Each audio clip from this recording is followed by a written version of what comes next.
about that type of law. That's totally different. I'm talking about these codes and statutes.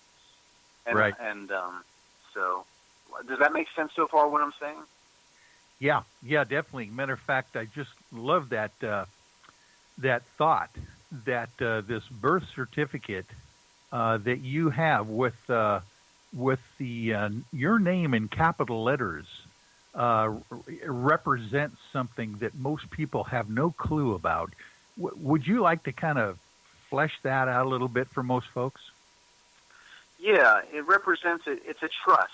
It's basically a corporation, and there are owners of the corporation. A lot of people, if you're not constantly studying this information, then the jargon, the legal jargon of it can be a little bit, make it so that you don't want to study. Like, I know people that they couldn't be bothered with trying to figure this stuff out because it's just too much cumbersome information to try and wrap their mind around. They got to worry about regular life.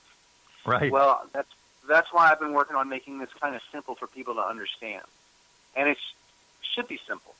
It's like your birth certificate is like your bank account. Just think of it as a bank account. And you own the bank account. You're the beneficiary. You're the only person who can go in there and get the money out of that bank account. But you got the banker, who the judge is, to handle the transaction of putting funds into that account. So when you go into court, it's called a trust, but it's really like a bank account. And you make yourself the beneficiary. You are the beneficiary. But the government, they want to be the beneficiaries. They want to be the one getting all of the squeezing every last penny out of that trust away from you, in taxes and in fact, insurance and health insurance. A lot of the things that people pay for as far as insurance goes is already paid by their birth certificate, by their trust. Yeah. And so when you go in there, you just basically you have to take control over, when you go into a so-called courtroom, what you're doing is you're taking control of that account, that bank account, and you're naming yourself as the beneficiary, and you're doing it on the record, and you're putting the judge in there on the record as the trustee to make the deposit into your account for you, where you're the beneficiary. And that's the thing also, is nothing is really on the record at a certain level of court. In fact, I was, and I think I told Gary this story, I went to court because I was trespassing at the Augusta Mall. But I really wasn't trespassing at the Augusta Mall. And here's something that people need to know, is when you're entering a courtroom, that's where you're trespassing. Because that court building is actually a ship. It's as if it's a ship that came off the ocean and it's dry docked in the United States on dry land, but it's really a ship.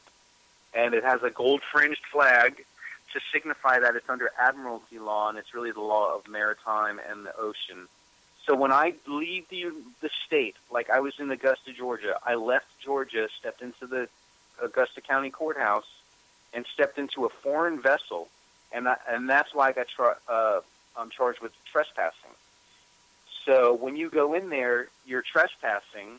They don't even have it on the record, and you can pretty much, everything that goes on in the court is hearsay. So after I left the court, after 2 appearances, because I made the judge flee the courtroom the first time because I opened up a superior court and made wishes in court, and she immediately shut me down and ordered me to have a psych eval, which never happened. So in the end, made me have to take a public defender. Yeah, it was funny, and I knew that was going to happen, and I've seen it happen in other videos. But when you go in there, you're trespassing, and there's nothing on the record. So after I left court, and they tried to give me probation, I called the probation office up, and I told them, hey, listen, nothing was on the record in there, and I'm telling you that the judge told me I have no probation. So send me a letter saying I have no probation, everything's been satisfied because you can't prove otherwise. And I got my letter in the mail because nothing in there was on the record. I don't even think they were recording it, like audio recording. So people very interesting. have to realize we don't have to go into courtrooms. So one of the things about freedom is how the solution to end poverty is to get our value back and to have our living soul status given back to us. And at the end of the show, I want to give out my email address because I want people to email me. And since I did this interview on Gary's show on the Night Dreams Talk Radio again, when Gary interviewed me, we did like 2 hours. I gave out my email address because people are emailing me for 3 different things. They're emailing me for the Path to Freedom document, which is a list of the steps you take to remove yourself legally from the jurisdiction by filling out certain legal paperwork to remove yourself from taxation, Social Security, driver's license, citizenship, and you can make yourself a U.S. national with your passport and become a national instead of a citizen. So I'm giving everybody that paperwork. I have the document, and I recommend that they look through it. It's a daunting task. This isn't where overnight everybody's going to become free living souls. You have to really understand this information and take responsibility for it. If you're not willing to be responsible, you have to be willing to be responsible for this information, because you can't call me up when you go into court and go, "Hey man, will you come and represent me in court?" It's not going to work that way. Everyone needs to learn how to represent themselves. When we came over here into the United States from England, we came over here as a people who took over understanding the law. And eventually, the United States of America Corporation got formulated anyway, and so they started the whole system again that was, going on over in Europe.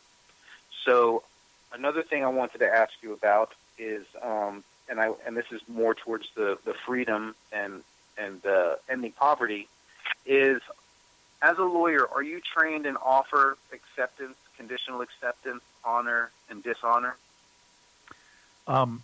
Definitely honor. Definitely offer and acceptance. Dishonor and honor. Now you'll have to get me up to speed on that, and maybe you can help the listeners do it as well. Yeah. Okay. So, towards the solution. This is all about the solution.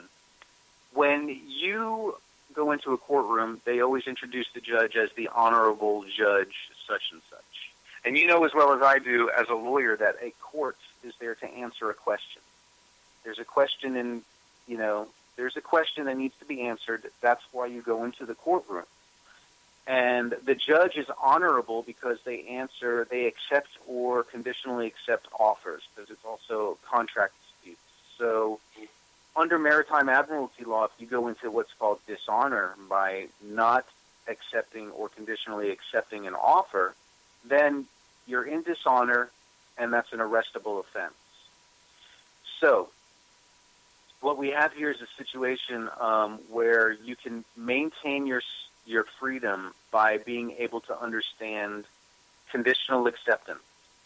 So when let's say, for instance, a cop pulls you over, or let's say you get pulled over and you're arrested because you won't give them your ID. And this is what happened to me. I got arrested. I dishonored their offer to identify myself by invoking my Fifth Amendment right to remain silent. So they arrested me. When I got to the holding facility, the Charles B. Webster Detention Center in Richmond County, Georgia, they kept making me an offer. They kept coming in and opening up my cell door for 5 days, and I kept dishonoring their offer. They kept offering me, "Are you ready to have your picture and fingerprints taken?" And I kept saying, "No, you can't take my picture and fingerprints." So they kept shutting the door in my face and walking away, and they wouldn't let me talk to a lawyer. They wouldn't let me talk to my wife. They wouldn't let me have medical treatment. They wouldn't give me clothes to sleep on. They kept me in a cement cell. I had no place to lay down and sleep. I didn't sleep or eat for 5 days while that went on. So 5 days into this, where I'm not eating, sleeping, and not letting them take my picture and fingerprints to use them against me, the captain finally came in of the Charles B. Webster Detention Center, William H. Reeves. He came and appeared before me in my cell in this cement box, and he said, "Hey, why are you giving me such a hard time? You're not letting my guys take your picture and fingerprints." So I said, "I'll tell you what, you can take my picture and fingerprints for $2,500. That's my conditional acceptance. You got to pay me right now in cash. And if you don't pay me right now in cash, it's another $2,500 per minute until I am paid." So this was more than a year ago. So what I did was I made a conditional acceptance, and the captain, he just walked away. He left and walked away, and it wasn't for another 36 hours that they finally took my picture and fingerprints. but they were disregarding the fact that they never paid me. So I sued them for over $1 billion because it's been accruing at $2,500 a minute since September of 2016, since that happened. So the lesson here for the listener is that you have a choice. In admiralty law, if you're going to stay as a citizen and you're going to remain under their jurisdiction, they're going to come at you with offers. When the cop turns his lights on behind you, that's an offer for his jurisdiction over you. And if you pull over, by body language, you're saying, yes, I agree to that offer of his lights and his jurisdiction over me, so I'm pulling over. Or you can not accept and you can keep driving, and now you're in dishonor, and now that cop might ram into your car and try and pull you over. Now, conditional acceptance, though, is where your power is. It's where you counter-offer. Basically, it's all a contract negotiation. You're counter-offering their offer, and what you have to do is learn how to counter-offer. So when you go into court, or even the cop approaches you, they're always asking questions, because whoever's asking the questions in court, and being on the side of the road is being in court.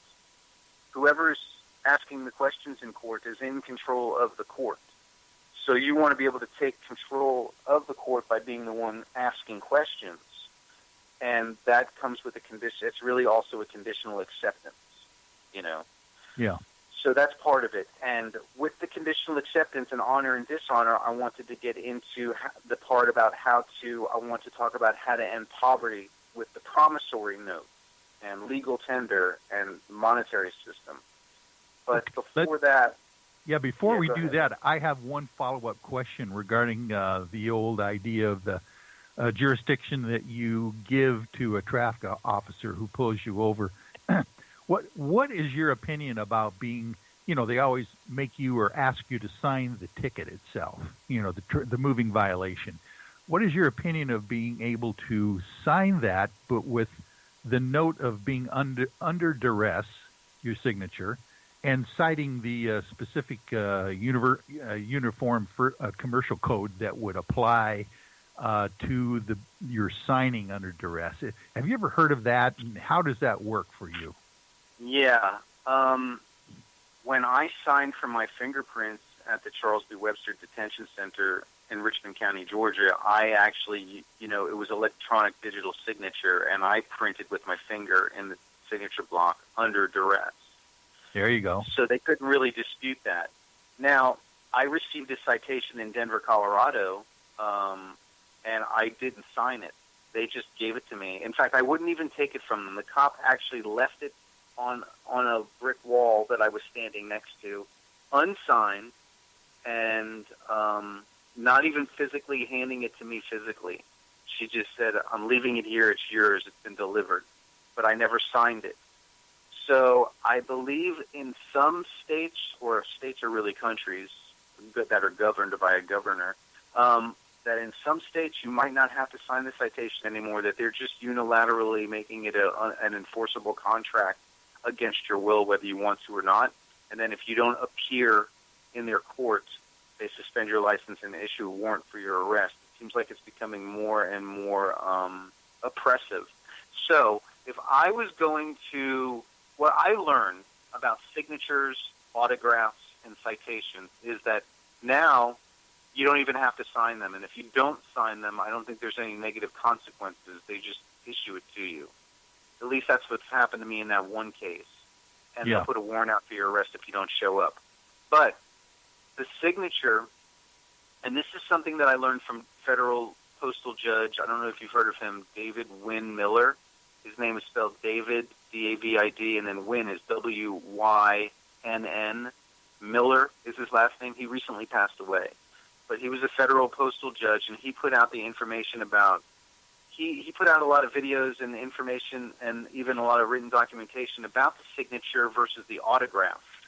And if you break down the word autograph, it starts with A-U, which is authority, authoritative, authorized, and AU is also on the periodic table of elements, gold, like the gold standard. So your autograph is as good as gold.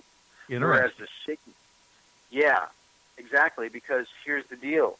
All these contracts that have been signed that we have are actually invalid because the signature actually invalidates a contract. So none of these contracts that we have